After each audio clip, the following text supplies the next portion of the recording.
I live in the past every minute in my life, thinking about something in archaeology. This is the tomb we think might originally have been intended for the burial of Tutankhamun. Archaeologists made several amazing discoveries recently from the tomb of a previously undiscovered queen, a Falcon shrine with a weird message, and a sizable tunnel beneath a temple. These mysteries have lain undisturbed in ancient Egypt for thousands of years, but slowly and surely we're learning more about these marvelous secrets.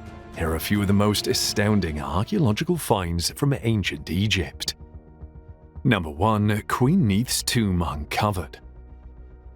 Archaeologists in Giza have made a significant discovery almost one whole century after the discovery of King Tut's tomb. It is said to rewrite much of what is known about ancient Egyptian royalty. The discovery was made at the Saqqara archaeological site where hundreds of tombs were unearthed, which may include the closest generals and advisors to King Tut. According to Zahi Hawass, an archaeologist on the dig, a huge limestone sarcophagus and 300 beautiful coffins from the New Kingdom period were found within the site. The coffins have individual and unique faces and are adorned with images of the Book of the Dead. The name of the deceased is on each coffin and often depicts the 4 sons of Horus who are known to protect the organs of the deceased. The most exciting discovery, however, was a pyramid the archaeologists believe belonged to an ancient Egyptian queen unknown to them until now. According to Dr. Hawass, they recently found out about a new queen named Neith, who was previously unknown in the historical records. It's incredible to be able to add a new queen to the documents and rewrite history. Neith was considered the Egyptian goddess of war as well as the patroness of the city of Sais. She was an influential figure in Egypt for a lengthy period of time, from the pre-dynastic period up till the arrival of the Romans. Legends say that she was present during the creation of the world and is also credited as the mother of Ra, the sun god, king of deities and father of creation. Some stories even say she was mother of Sobek, the crocodile god, and worshipped as the creator of birth. In addition, Neith served several roles in the afterlife because of her association with war, weaving, and wisdom. Although much of the life of the real Queen Neith remains a mystery, the discovery of her pyramid is expected to provide more insight into her role. Dr. Hawass also thinks that the newly discovered burials from the New Kingdom, which differs from previous discoveries at Saqqara, dating back to the Old Kingdom or the Late Period. He noted that burials from the New Kingdom were not known to be common in the area, making this a unique finding for the site. Number 2. A geometric miracle tunnel. During their ongoing excavation and exploration of a temple beneath the ancient city of Taposiris Magna on the Egyptian coast, Kathleen Martinez and her group from the University of Santo Domingo in the Dominican Republic stumbled upon a tunnel 43 feet below the surface. The tunnel was around 6 feet tall and built through 4,281 feet of sandstone, a design the team called a geometric miracle. As per the Egyptian Ministry of Tourism and Antiquities, the design is similar to Greece's tunnel of Eupalinos, a 6th century BCE aqueduct. Some part of the Taposiris Magna tunnel are submerged in water, and its purpose is yet to be determined. Martinez is hopeful that this tunnel could be a breakthrough in her 18-year-long search for the lost tomb of Cleopatra VII. Previous excavations in the area have given clues suggesting Cleopatra, the last of Egypt's Ptolemy dynasty, could have been buried there. The team assumes the temple in Taposiris Magna was once dedicated to the god Osiris and his queen, the goddess Isis. Isis has a strong association with Cleopatra, and coins with the names and images of both Alexander the Great and Cleopatra, as well as figurines of Isis, have been found in the area. It has been reported that the temple holds burial shafts containing Greco-Roman burials. It is believed that Cleopatra and Mark Antony may have been buried in similar tombs if they were there. Regardless of whether the tombs are found, an excavation of the ruins could provide more insight into the ancient city. So far, the tunnel has uncovered some fascinating artifacts, such as pieces of pottery and a block of limestone. As the former Minister for Antiquities Zahi Hawass stated over a decade ago, discovering the burial places of Cleopatra and Mark Antony would easily be one of the most significant discoveries of the 21st century. Number 3. Mummification in ancient Egypt. Have you ever heard that the ancient Egyptians used mummification to preserve a body after death? Well, a new museum exhibition suggests otherwise. According to the museum's curator of Egypt and Sudan, Campbell Price, it turns out that mummification was actually used to guide the deceased towards divinity, not just preserve their body. This is a significant change from what we all thought we knew about mummies. Price explained that this misconception started with Victorian researchers who made an incorrect conclusion about the ancient Egyptians' burial technique. They thought that the mummification process was similar to preserving fish, since both used salt. However, the salt used by the ancient Egyptians was different and consisted of a mixture of minerals that were abundant near the Nile River. It's interesting to think that this misconception has persisted for so long, but with new insights we can now understand the true purpose behind mummification in ancient Egyptian culture. According to Price, the ancient Egyptians used a different kind of salt than what is used today to preserve food. The substance, called natron, was a blend of different minerals and was abundant near the Nile. It was a crucial component in the process of mummification. Price also mentioned that natron was not just used for mummification but also in temple rituals and to cleanse statues of gods. Another material typically associated with mummies is incense, which was used not only as a gift to the gods, but also to make the space divine. The word for incense in ancient Egypt actually means to make divine. Victorian Egyptologists also considered that the dead would require their bodies in the afterlife, which contributed to the misunderstanding of mummification.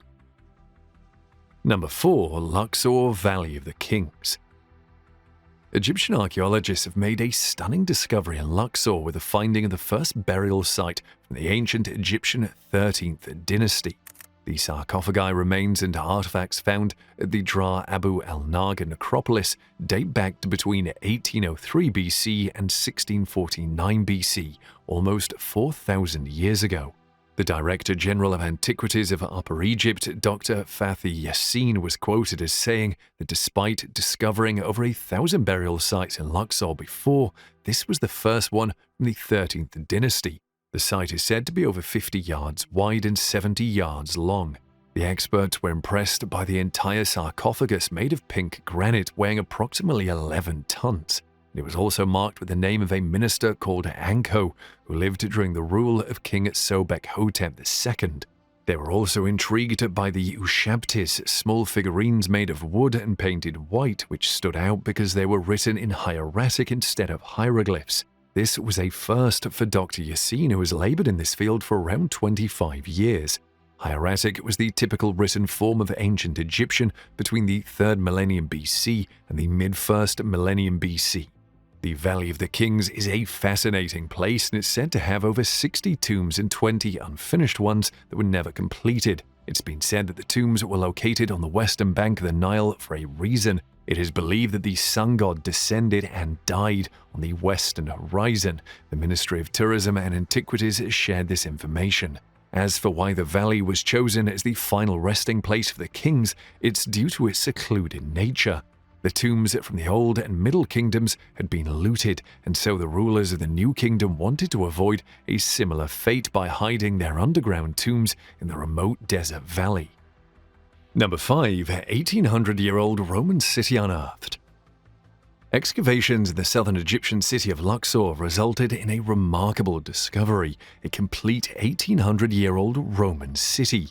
The Secretary-General of Egypt's Supreme Council of Antiquities, Mustafa Waziri, reported that the city is from the 2nd and 3rd centuries AD and is considered to be the most ancient and most influential city found east of Luxor.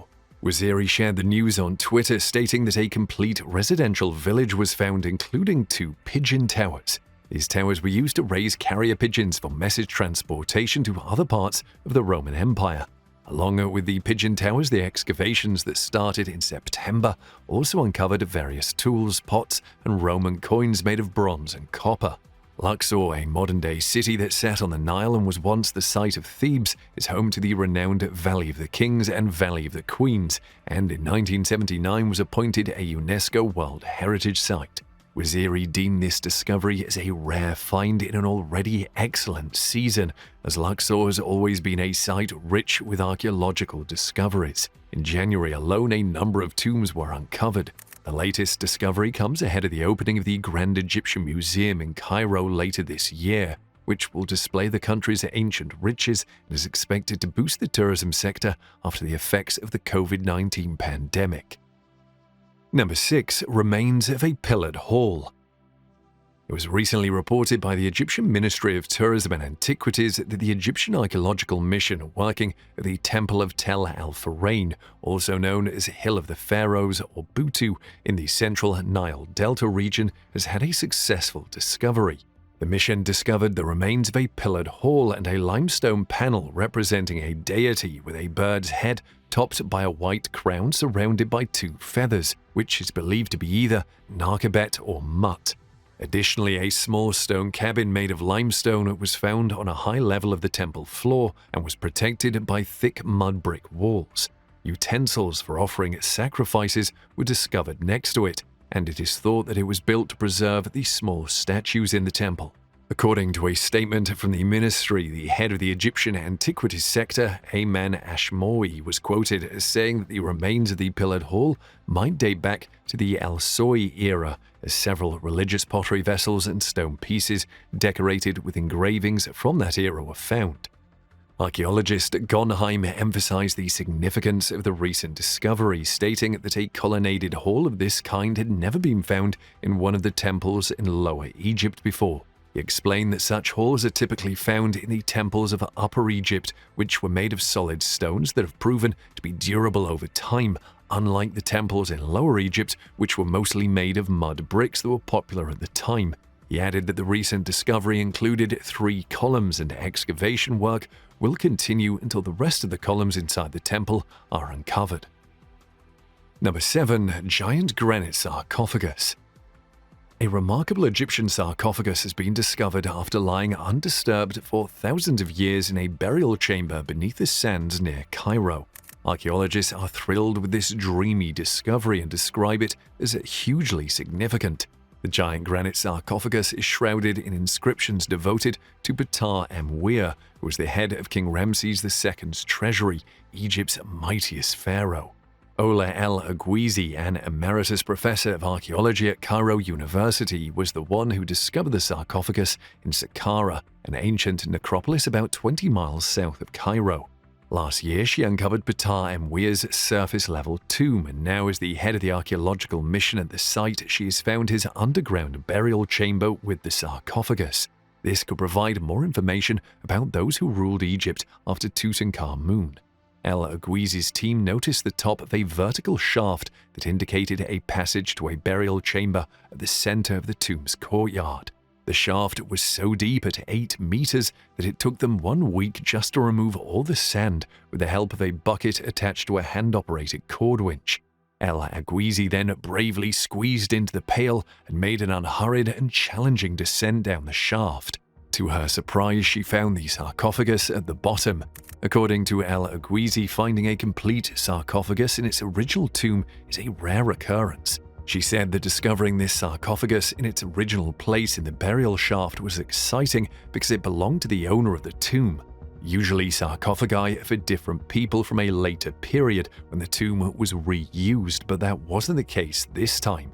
The hieroglyphs listed on the sarcophagus emphasize Ptah Emweer's close relationship with the king, indicating that he played a vital role in the administration of that time.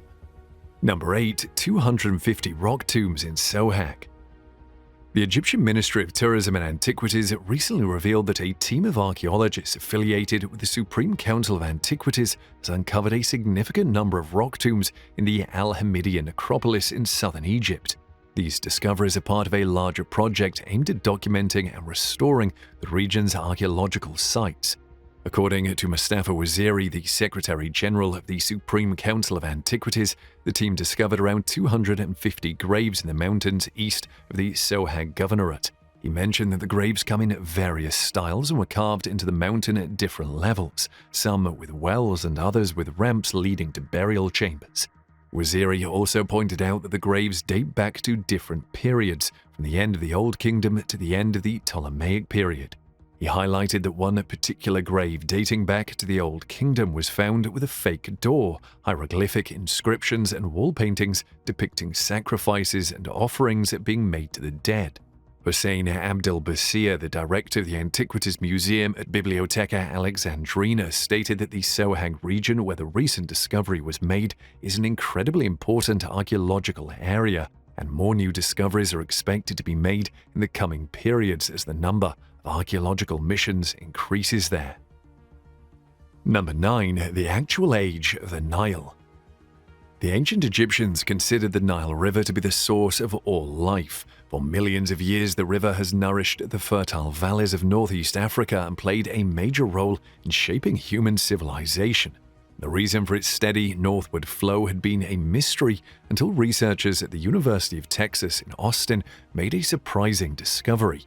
They found that the unchanging path of the Nile was linked to the movement of rock in the Earth's deep mantle, and estimated the age of the river to be 30 million years, 6 times older than previously thought.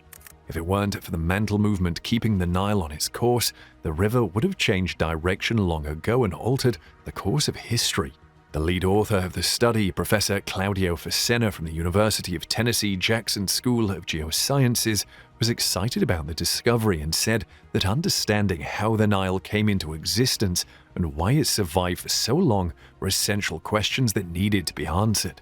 The researchers believe that their findings will finally settle the long-standing debate about the age of the Nile River. They attribute the slow movement of the deep mantle to be one of the major factors that shape the landscape and geological processes of our planet.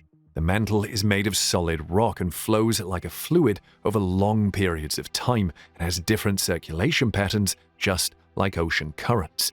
According to the study, the Nile's tilted topography is linked to a conveyor belt of mantle rock that pushes up against the Ethiopian highlands in the south and pulls the surface down in the north. The gentle gradient is said to be responsible for keeping the Nile on its consistent northward course.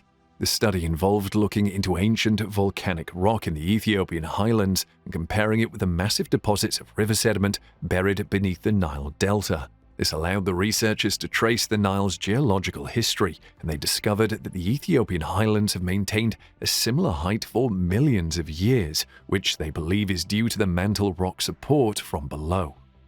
Number 10. Mummy Portraits.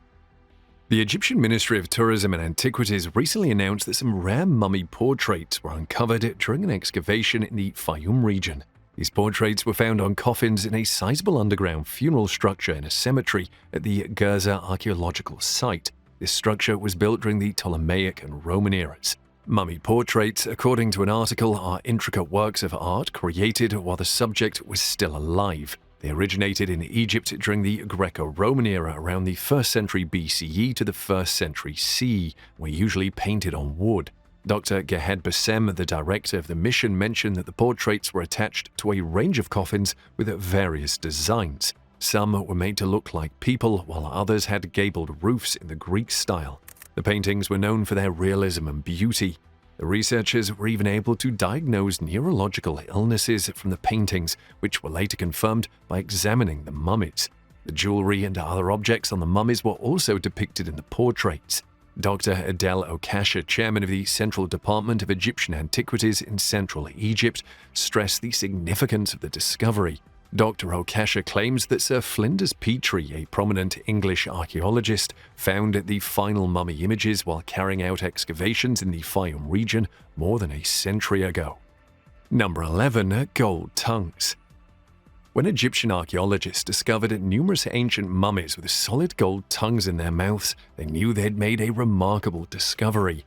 Nearly 40 miles north of Cairo in the center of the Nile Delta is the Quzna necropolis, where the find was made. The estimated dates for the preserved bodies range from 300 to 640 BCE. According to a press release from Dr. Mustafa Waziri, Secretary General of the Supreme Council for Archaeology, The experts who examined the tombs at the site revealed that multiple mummies with gold chips fashioned like human tongues were found in their mouths. Experts speculate that these solid gold tongues may have originated due to the ancient Egyptians' belief that the dead could communicate with Osiris, known as the Lord of the Underworld, and that this belief may have led to the replacement of the original organ with the gold one. After the Quzna necropolis was found in 1989, several rounds of excavations followed, revealing a wealth of knowledge about the ancient civilizations. Waziri claims that the bones of a number of mummies that were found in poor condition had gold coatings right beneath the linen wraps that were used to mummify them. The ruins of human-shaped wooden coffins, pottery, glues, and tar used in embalming, gold chips fashioned into scarab beetles and lotus flowers, many copper nails, and embalming materials were all discovered at the ancient cemetery. Dr. Ayman Ashmawi, head of the Egyptian Archaeological Sector, the Supreme Council of Archaeology, revealed that each burial level reveals fresh information about the various rites and techniques used to bury the mummies. Number 12. Falcon Shrine. According to research available in the American Journal of Archaeology, scientists discovered a Falcon Shrine from the late Roman era at the ancient seaport of Berenike in Egypt's eastern desert during the excavation of a religious complex. The findings of the January 2019 excavation season at the 4th to 6th century CE religious complex are linked to the presence of the nomadic people Blemyes, according to researchers with the Sikate project, led by Joan Ulye Guzman from the Department of Antiquity and Middle Age Studies at the Universidad Autónoma de Barcelona in Spain. The crew discovered evidence of the Blemyes during an excavation along the northern complex, which is home to various buildings, including inscriptions and the Falcon Temple. The Falcon Shrine is an Egyptian shrine with two compact, consecutively shaped rooms, each with a white anhydrite gypsum ashlar wall and a marble revetment alcove. A sizable stone offering table and a coarse ware jar were both in the first room. A cube statue with a head protruding from a block of stone, a broken Greek inscription, and an offering stand was located in the back room. The majority of the discoveries were 15 headless falcons out of 735 animal remains that included skeletal fragments of different fish, birds, and mammals, as well as portions of bird eggshells. A round-topped stela with typical Egyptian imagery and Greek inscriptions was uncovered in the anteroom to the east of the Falcon Shrine. A spherical object is presented by the pharaoh to three gods, including the Falcon deity, in the incomplete raised relief. Contrarily, the inscription states that it is improper to boil a head in here, which is a religious prohibition. Coins and a harpoon of unknown provenance were also discovered. Even though the precise functions of each shrine are not totally apparent, the complex would have been significant from a religious standpoint. The site's size and structural intricacy further demonstrate its importance to the city.